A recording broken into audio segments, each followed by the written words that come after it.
fix. Good morning, and thank you for joining us on another episode of Ask Sharifah Videocast. I am your host, Sharifah Hardie, and you know how it is. When I meet incredible people, I have to introduce you to them. And today's guest is so amazing, so incredible. You definitely want to share the show because, as I always say, friends don't let friends miss out on Ask Sharifah Videocast. Today's guest, I saw her on a talk show and she was just so open, so authentic in sharing her story. I said, I have to sit down with her.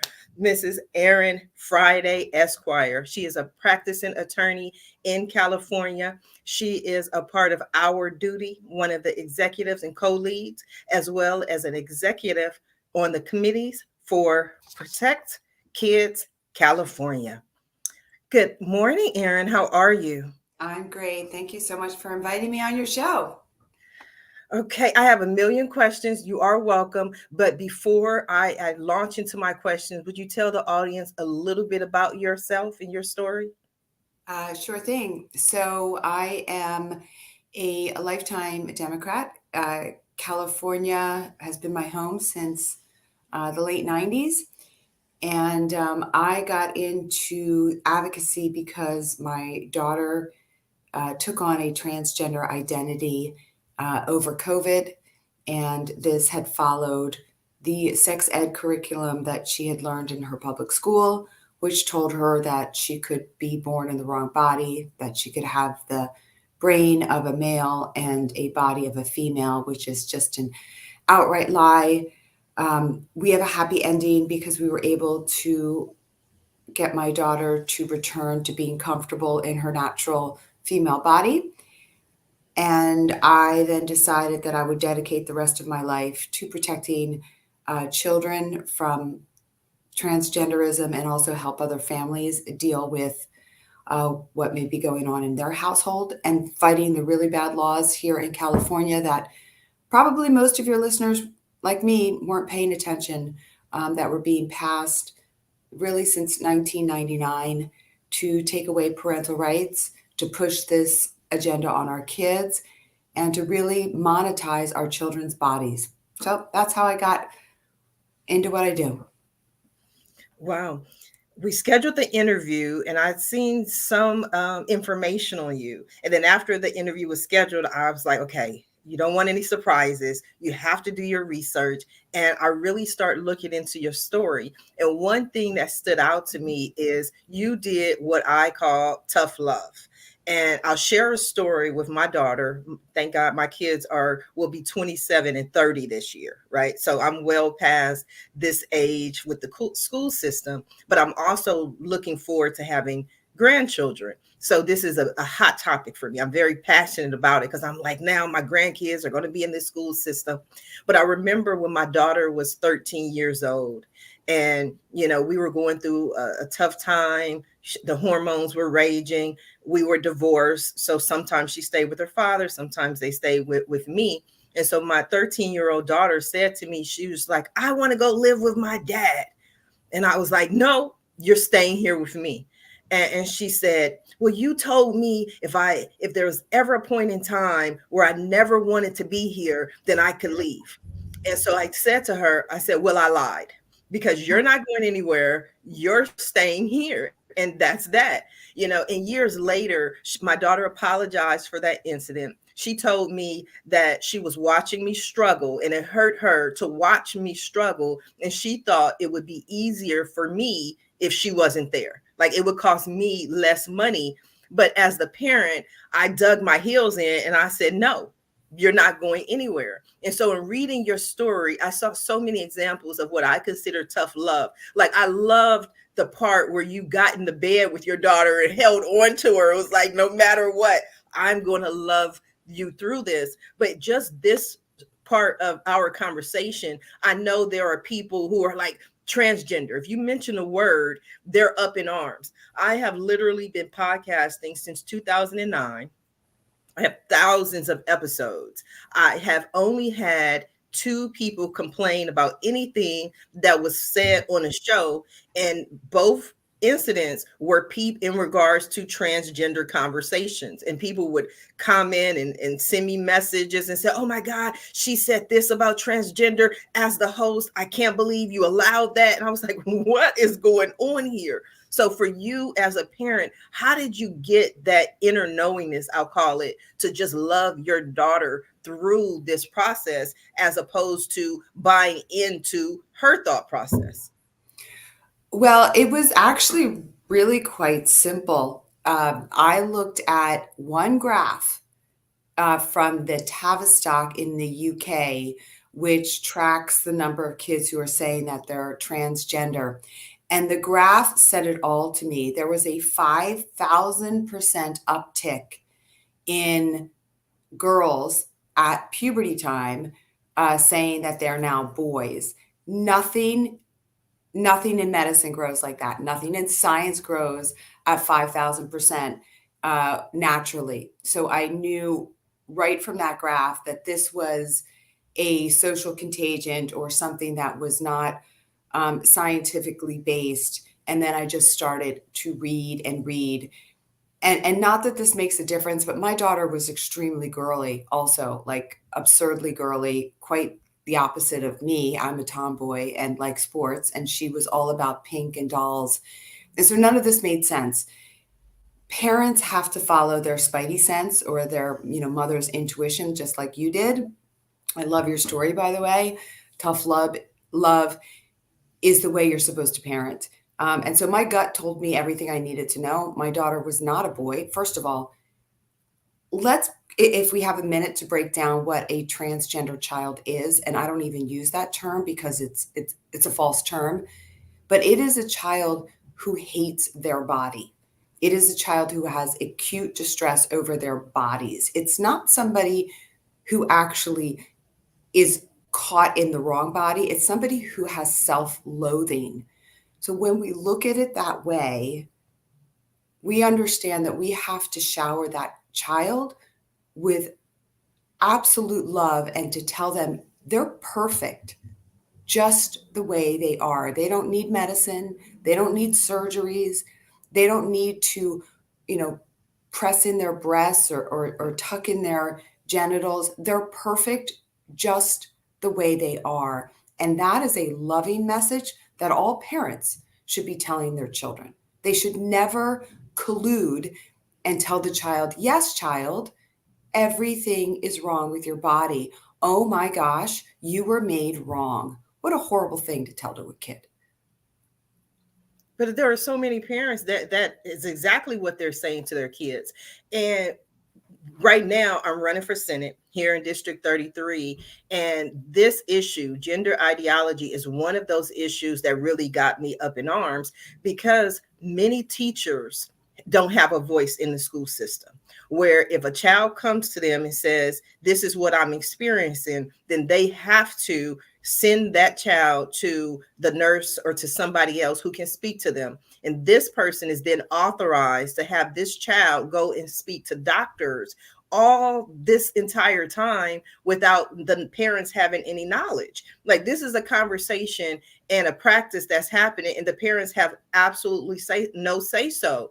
And these are the same little people who can't decide to do anything else. And this is life altering. There'll be patients for the rest of their lives. And we don't even know. I think that was the thing that triggered me and got me so adamant, like, no, this has to be stopped. When parents can't say anything, if teachers decide to say anything, because I've had teachers, I've spoken to many teachers who have said to me, Sharifah, I do not agree with this. I absolutely do not agree with this, but because it's a requirement as my job as a teacher, there's absolutely nothing I can do about it. Well, let's break that down because it's actually not true that there's nothing that they can do about it.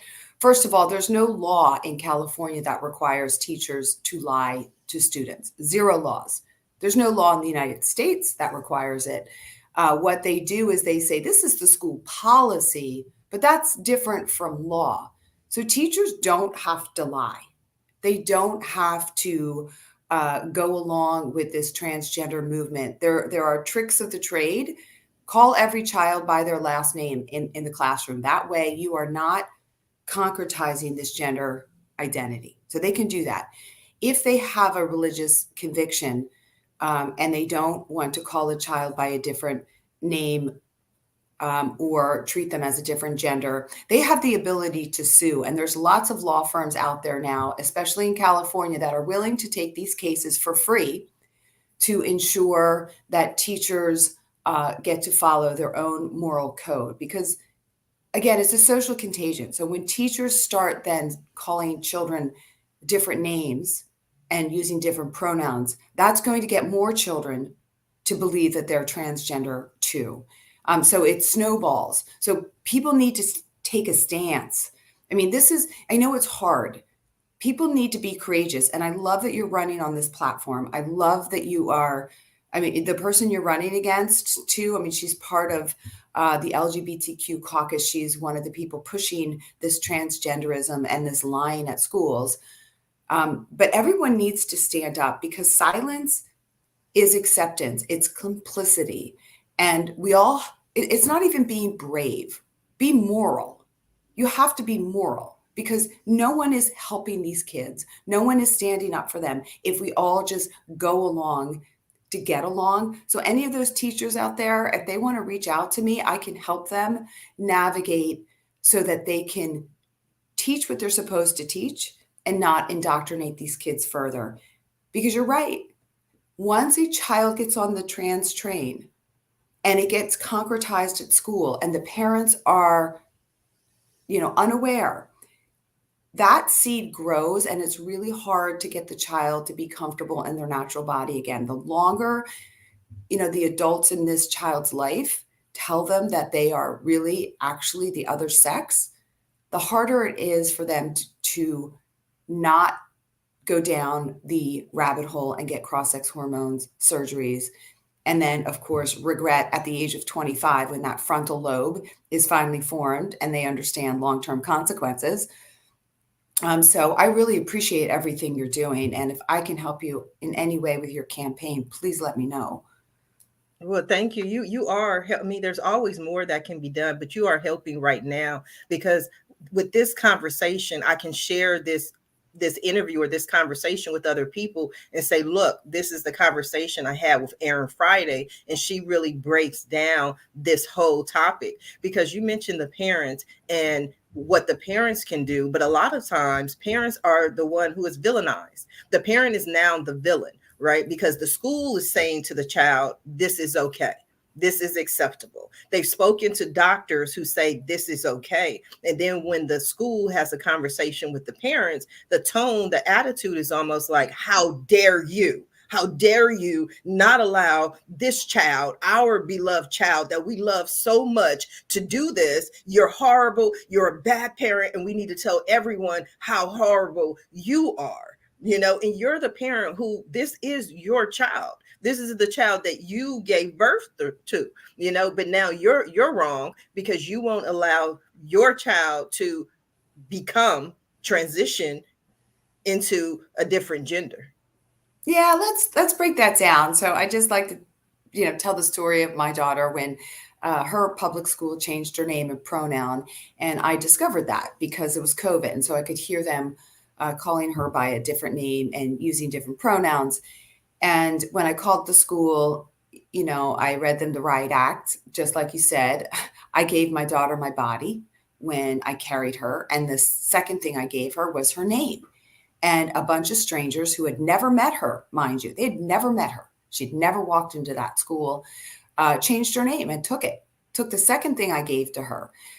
The Constitution of the United States is the supreme law. Under the 14th Amendment, parents have the right to custody, control, and raising their children. People seem to forget this. The teachers seem to forget this. They are not the parent, nor will they ever be the parent.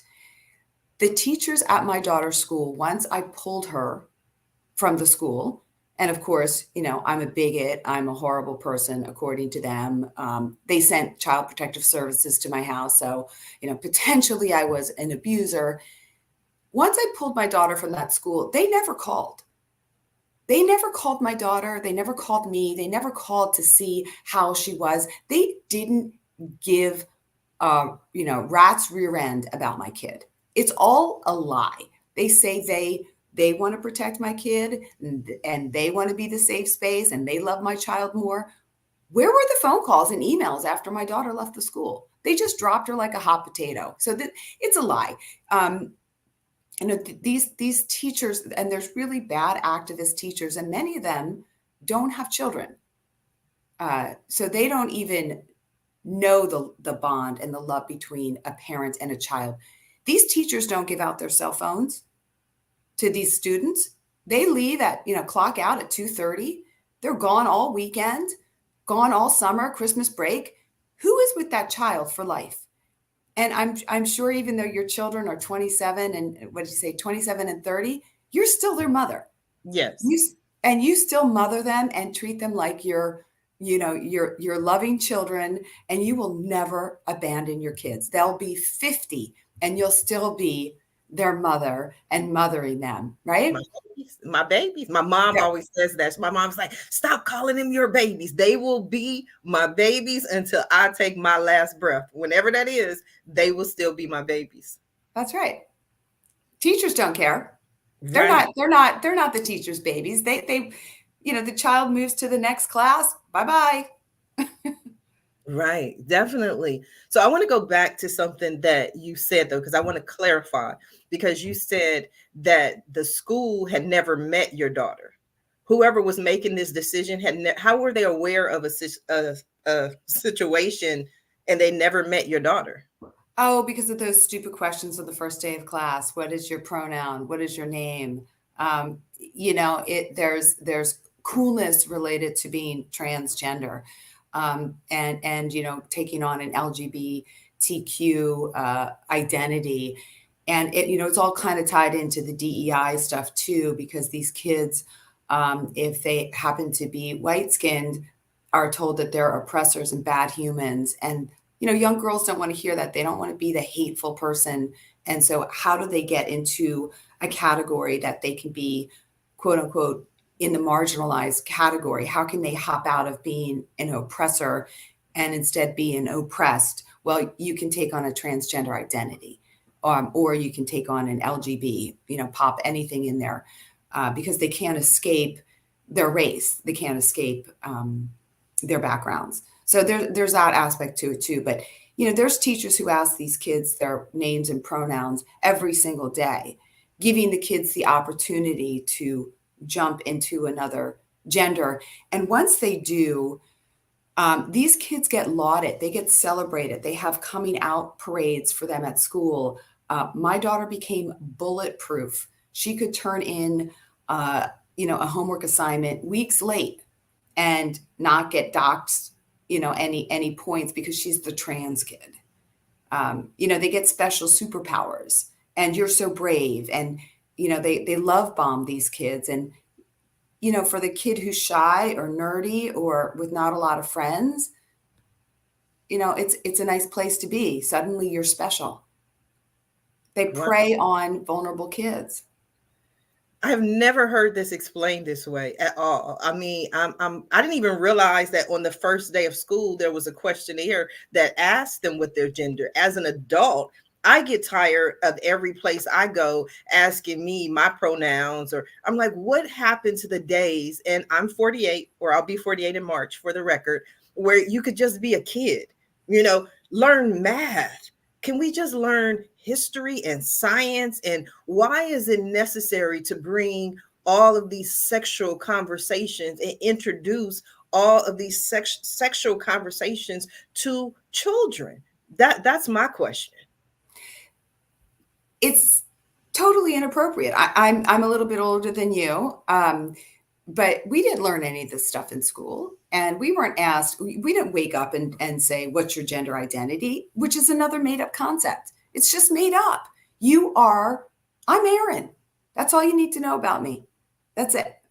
And I'm a woman no matter what I do to my body, and you're a woman no matter what you do to your body. It's just a fact.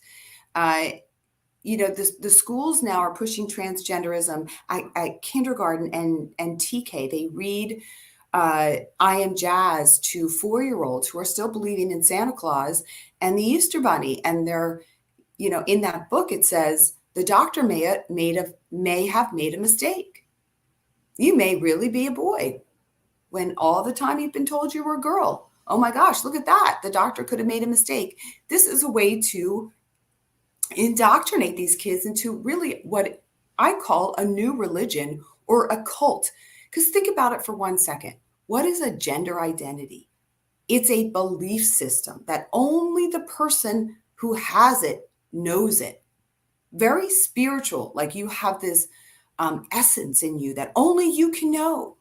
No one else can know. And once you know, everyone must treat you the way you ask them to be, that you want to be treated. Everyone must change what they believe. When a man is standing in front of you, you have to pretend that it's really not a man.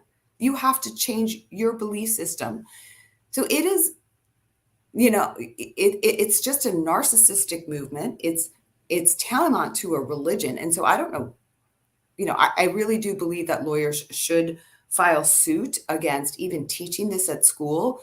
I mean, I don't know if you're Catholic or not, but the Holy Spirit that lives in us, the gender identity that lives in us, this reeks of religion, plus the cult aspect of it. Teachers saying, don't tell your parents are bad. We're going to keep this secret just between us here at school, the safe space. That is so cult-like. That's the first step in every cult, is to create a chasm between the people who really love the person and the cult. Create the gap between the parent and the child. Why are they doing this? So they can control the child, which incidentally really makes these kids mentally unstable. You tell a child that I'm the only safe one for you. Your parents are bad and bigoted. Think about what that does to a child's psyche. Your parents hate you, child. Not only are you born wrong, but your parents hate you. What a horrible thing to do to a child. It's just horrible. It definitely is. And you don't necessarily have the look from the movie, but you, to me, have that Erin Brockovich energy. You know what I mean? Like you're like, we're going to go out there, we're going to fix this, and we're going to help the people. And I love it. So with that type of energy, and you really just making a stand, putting your Erin Friday foot down, was everyone on the same page of your household? I mean, was dad, I don't know if dad's around or not, or maybe, sometimes we want to do something. And then there are other people who have a different belief system. Maybe your mother or granny comes in. It's like, no, if she wants to be called Bob, you let her be called Bob. Like, did you have those power struggles within your family that made it difficult? I was really lucky, even though, like I said, I'm a Democrat for my entire life since I was 18, liberal, voted for same-sex marriage. I'm not sure how much more liberal I could be, but my entire family supported me, my extended family. They were really helpful in getting my child out of this. My husband supported. He doesn't really like all the advocacy I do. He doesn't want to be a part of it. He wants to go back to our regular life. But I won't, because I don't want any family to ever go through what we went through. And I know what this movement is designed to do. It's designed to blow up families. They're going after the most vulnerable kids they are decimating the Hispanic community. And it's so shameful that our party is a part of this. I want to give you an example that really just breaks my heart. Tony Thurman, who is the supervisor or the superintendent of schools for California, he went to the Richmond School District, a grade school, and delivered all these transgender books from, is it Gender Nation? These free books. So it's a poor school who's going to, be happy to get free books. And they're all designed for young children. 90% of those students are Black and brown kids. And their proficiency in math and English is 19%. So this is our government pushing indoctrination on the most vulnerable kids. I mean, a lot of these kids have parents who don't read English, and so they don't even know what their children are being exposed to. They're working 2 jobs. They're trusting the school system, as we all should be able to do. So it's a really awful, awful movement to go after families who are, already need help. And instead, you're going to add this layer of transgenderism because, again, these kids they're monetized. Their bodies are worth money to the medical community, to big pharma. They're worth about $1 million a pop if they go through the transition, and they never are unleashed from the medical complex, because once a child has their body parts removed or goes on to different hormones or puberty blockers, they are a lifetime medical patient. Lifetime. Cha-ching, cha-ching, cha-ching. Making money off of, economically challenged kids. It's really, really a hateful, horrible movement. And I won't stand for it. I just won't. And I'm with you. I'm with you, Erin. I will not stand for it either. That's one of the reasons I'm running for Senate. One of the reasons I'm fighting so hard. I do not want this in our school system. I do not want it for our children. I'm very pro protect kids, like you. Protect kids, California. That's another reason. I was speaking to a doctor friend of mine and her husband the other day, and they have a 21-month-old. And I only know this because they were telling me the months. I'm like, no, he's 2. He'll be 2. That's a new mother. Yeah, you know what I mean? I'm like, we stopped that. I don't even know how many months my kids are, but they'll be 27 and 30. And he said to me, the number one reason they are considering moving out of California is because of this gender ideology. They do not want it. And they are, I want to say Pakistani. I mean, they're not, I'm not exactly sure, but I think they're from Pakistan. And if I'm wrong, don't kill me. But you know what I mean? I mess up all the time on this show because I'm trying to remember all these different things. But whoever they are leaving California because they do not want this talk to their child, to their son. They don't want to go through this experience where they have to say, no, little Johnny, you're not little Becky, whatever it is. And so they'd rather just move, and people are leaving California in a mass exodus. They're leaving for a lot of different reasons, but this is also one of the reasons why they're leaving. And correct me if I'm wrong, because you know more about this than I do, but in other cities, in other states, it is not as common as it is here in California. Is that correct? Yes and no. Look, Okay. it's everywhere. It's in every state, because I was looking to move just with my daughter out of California temporarily while I tried to, essentially deprogram her. It's happening in red states. These teachers are being trained to indoctrinate these kids. California, incidentally, has a bill that just passed last year that will fund to the tune of billions of dollars so that we can advertise transgenderism in other states, in those red states, so we can make sure that people know that they can come to California, kids, that they can run away to California, and we will transition them. We will take them from their parents. We will put them in our foster care, and then we will line them up for body modification. You talk about people moving out of California, and that is they're moving to the tune of millions, right? Public schools are losing enrollment. Parents are homeschooling their kids. Again, who does this hurt? This hurts the economically challenged families because they can't afford to homeschool. So again, picking on the vulnerable kids, they're going to be left in the public schools to fend for themselves.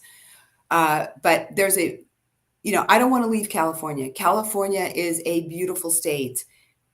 Plus, if we all leave, California's laws get passed in other states, and they get passed federally. We are the beginning and end of gender ideology. It's here. I kind of describe it as we're the dandelion, right? And every time we blow our seeds all over, they go across the country. So Wisconsin schools are inundated.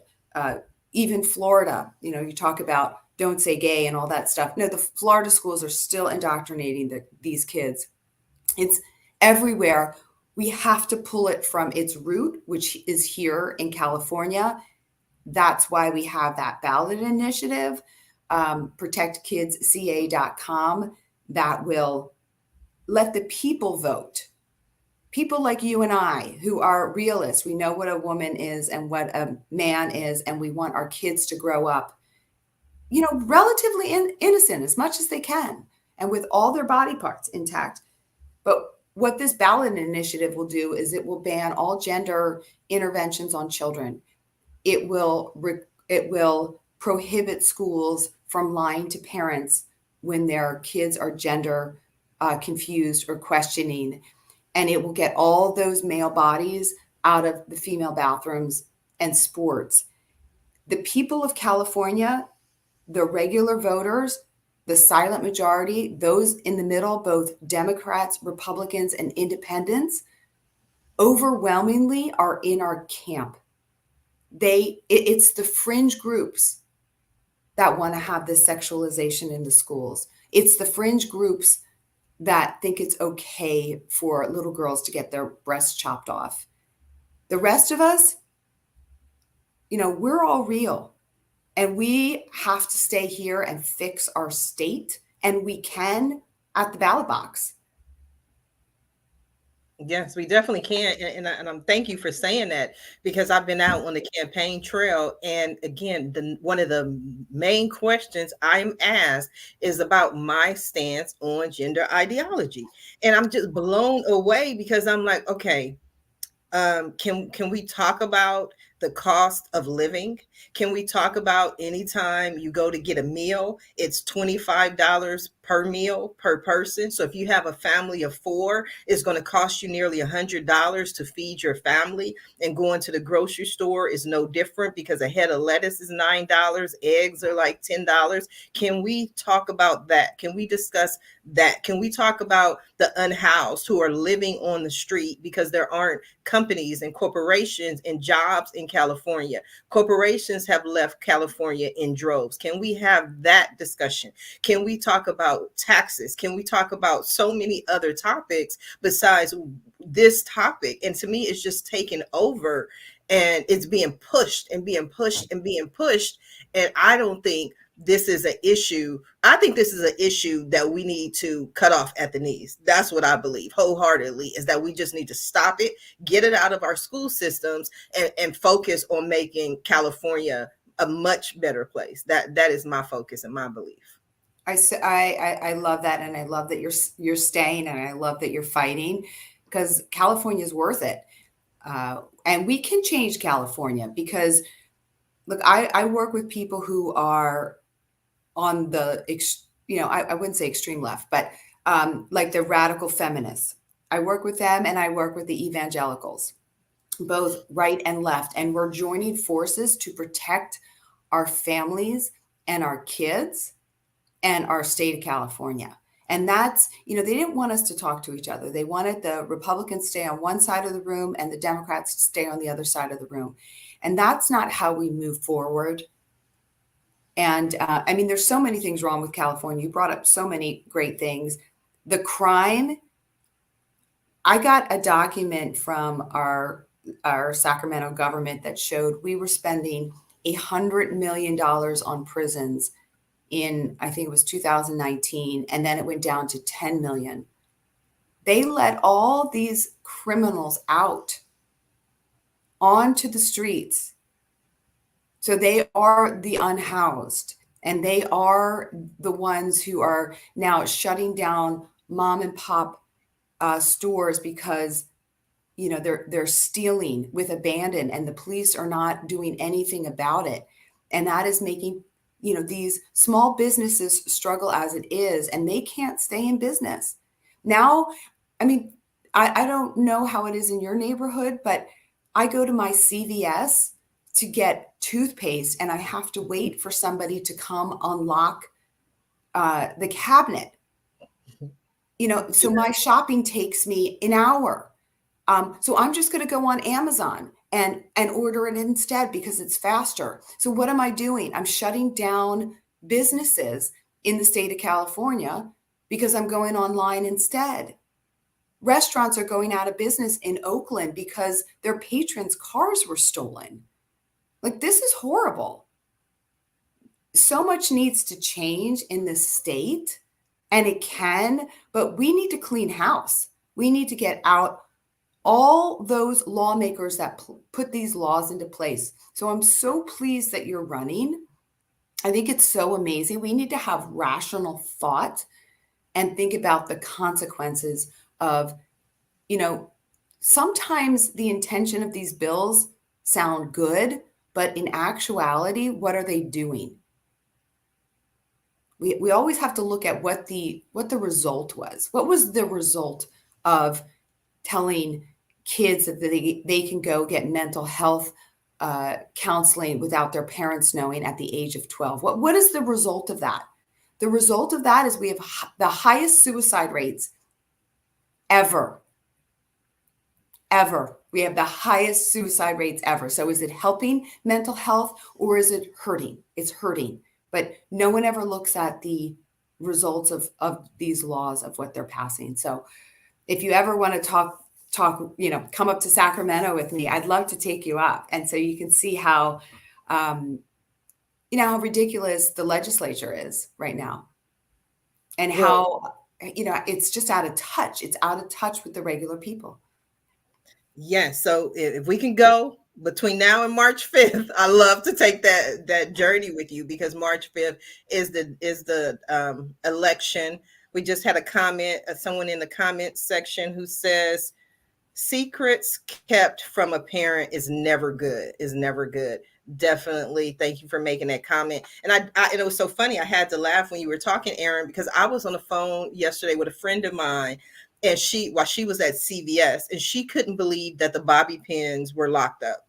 And we were talking, and she kept going back to that. She was like, but the bobby pins, like, these are bobby pins and they are locked up. And so we're talking and going on, and she was like, but I'm waiting here for bobby pins. I just bobby pins. I'm like, can we get past these bobby pins? She's like, no, because I'm still waiting here for the person to come unlock the bobby pins. And she was like, do they use bobby pins in drug deals? Like, what is going on? And I'm like, I don't know, but I've gone to CVS, I've gone to Walgreens, I've gone to Walmart, I've gone to Target, I've gone to all these stores, and more sections of the store are locked up. The toothpaste, like you said, but it's because of the high crime rate. In District 33, which a lot of it is Long Beach, we have around the second highest crime rate in LA County. So it's like, when I speak to people on the campaign trail, most of the time I just go, when they talk to me about issues, I'm like, okay, but let's talk about you.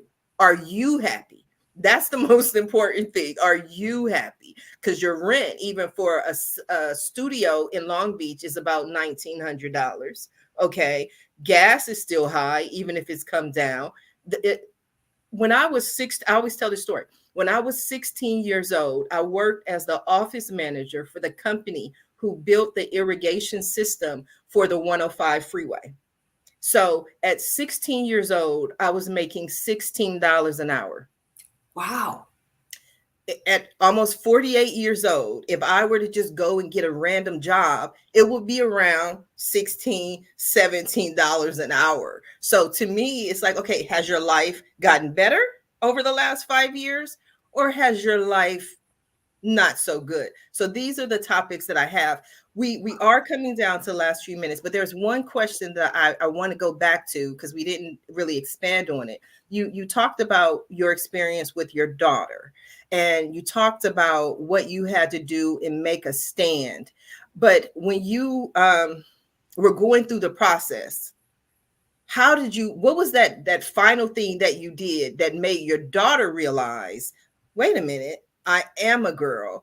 Is there something you could have done earlier to make her get that realization? Was this like an instant realization? I know these are a lot of questions, but I'm trying to get through this process. Was this an instant realization, or over time did she kind of gradually, because I know you didn't just show her the graph you saw and was like, look at the graph. No, that doesn't work for them. No, it's a long process going in. So it's over a long period of time that they take on the gender identity, and it's a long period of time when they're coming out of it. So there's steps forwards and steps backwards, but you think you're reaching them. I did these things that I called drive-bys, where I would drop seeds, where she would have to come to the whole realization on her own, because you can't just hit a kid with stats or facts. So I would say things like, so the Johnson & Johnson vaccine isn't good for women. Are you allowed to take it? And then I'd walk away. Just a lot of things. I had her watch some cult shows with me. And then I would say after listening to 3 podcasts about cults, I'd say, some people think gender's a cult. And I would walk away, not trying to get into the fight. I talked to her about social contagions, the laughing contagion, hysteria, anorexia, bulimia. And then I would drop again. Some people say, transgenderism is a social contagion. So there were a lot of things like that. But the most important thing is this guy. I took it. A lot of parents say that they can't do it. They can't take the phone. They can't shut down the internet. Yeah, you can. It's hard. And your child's going to tell you how much they hate you for a very long time. But this is the drug.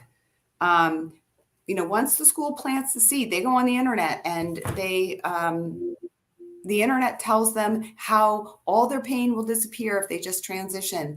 This phone is powerful, and you can put as many parental blocks on it as you can. It still gets through. So you have to take away the drugs. You have to take away the phone. And it's hard.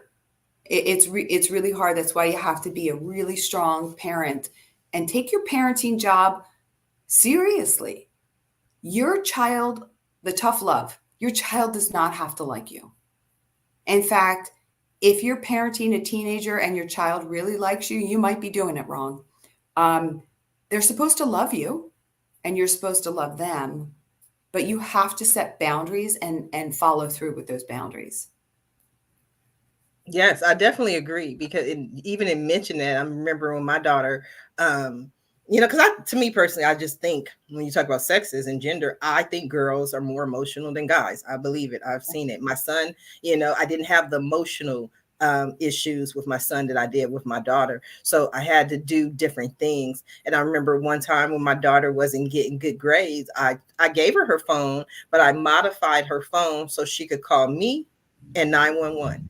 Like, that was the extent of who she could call and dial out to, because I said, well, why do you need to talk to your friends? You're obviously not talking about homework. You're not talking about schoolwork because your grades are low, and I did it for an undetermined amount of time. I wasn't like, oh, well, in a week when Right. no. When I see improvement, when I feel better, when I think you are where you need to be, then you can have your phone back. But it was tough love. But to see my kids now and how they turned out, I'm like, yes, I did something right. My son and my daughter, they're very close. They work together.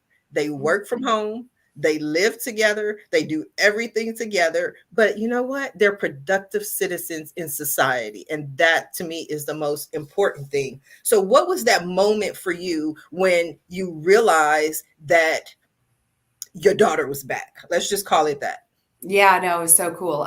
It was right around Christmas, and we were going on a vacation that would require her to wear a bathing suit, which of course is the most uncomfortable thing to do when you don't like your body.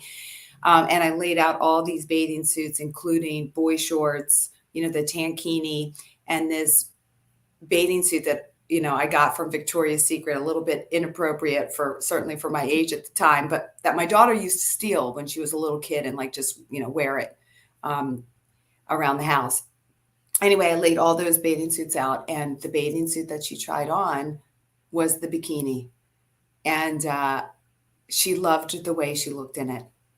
And she went downstairs to go show my husband, and I'm texting him, I was like, don't say anything, just don't say anything, no reaction, just like, be calm. And she picked that bathing suit, and then she picked a more cover up bathing suit. And when we went on vacation, she wore a bikini. She had a lot of hair under her arms and hairy legs, but she wore the bikini. And then in the middle of the trip, she asked for a razor. And that was the moment that I knew my daughter was back, because she was embracing her femaleness and enjoying it, because she's a young, beautiful teenage girl with, a perfect body. They're all perfect bodies, right? They're young girls. And that was the moment. So Christmas will always be special to me, because that was the moment I knew. That is so beautiful. Now, Erin, we are coming down to the last few minutes of the show. And what I love to do at the end of every show is just simply allow my guests the opportunity to speak directly to the audience, to everyone who is watching the show live, as well as everyone who is watching in the archives, and let them know what you want them to take away from your appearance here today. Well, I want them to support your campaign, first and foremost, because I think you would make an incredible lawmaker. Secondarily, I'd like them to go to protectkidsca.com and download our petition. You can download it, print it out at home, fill it out properly. There's instructions on the website, and send it in. It costs less than $1 for you to stop the transgender movement that is happening in California. We can save our kids. So go do that today. Again, 66 cents for a stamp. That's all it's going to cost you. And if you ever have any questions for me, you can go to my other website, which is ourduty.group, and fill out the contact sheet. And I pretty much respond. Yes, ourduty.group. Thank you. I love it. I want to thank you, Erin, for being a guest on today's episode of Ask Sharifah Videocast. Until next time, everyone, have a safe and a blessed weekend. Bye now. One thing we as a people must always remember is that the children are our future and how truly beautiful they are. Sharifah Hardie is here to do just that. She is here to remind us of the beauty in each of us, especially our young people. But we can't just remind our young people of how beautiful they are on the outside. We must teach them how beautiful they are on the inside, and that they too can make a difference in this world. We must provide our young people with more opportunities, such as career training, better education, access to mentors, and the belief that a new day is coming. In fact, that new day is almost here. 2024 will see that new day dawn with Sharifah Hardie as Senator of California District 33. Make a difference today by donating to the Sharifah Hardie for Senate District 33 campaign at www.sharifahhardieforsenate.com. My dresses might not fit me like the girls on IG, but I recognize